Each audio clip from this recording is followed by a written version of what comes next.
साक्षात अभी राम आए हैं और हम उसके दर्शन करेंगे, उसका भाव उसके नृत्य देख के धन्य हो जाते हैं। અને એ એટલી કોન્ફિડન્સથી પરફોર્મન્સ કરે આગળ ઊભા રહીને,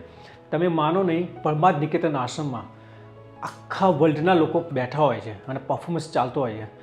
ત્યારે હમણાં જ આપણા સ્વામી ચિદાનંદ સરસ્વતીજી અને આપણા ભારતના ગૃહમંત્રી અમિત શાહ અને એમના વાઇફ સોનલબેન આવ્યા હતા 2024માં। ત્યારે આખું શ્રીરામ ઉપરની નૃત્ય નાટિકા હતી અને એમાં એને આગળ જે એને એક્ટ કરી અને આખું એક્ટ સાથે એને હાવભાવ સાથે શ્રી રામની જે પ્રસ્તુતિ એમને એક્સપ્રેશન સાથે આરાધના જે કરી, તો स्वामीजी અને સોનલબેને કીધું કે आप बड़े लोग तो परफॉर्मेंस करते हो लेकिन हम आपको भूल जाते हैं, हम सिर्फ एक ही शक्ति स्वरूप आराधना को देखते हैं, क्योंकि उसके हाव भाव देख के हमें ऐसा लगता है कि साक्षात अभी राम आए हैं और हम उसके दर्शन करेंगे, उसका भाव उसके नृत्य देख के धन्य हो जाते हैं। तो आराधना को बस वही एक शक्ति का स्वरूप को हम उसको आशीर्वाद देते हैं कि यही बस अपना नाम रोशन करे, भारत का नाम रोशन करे।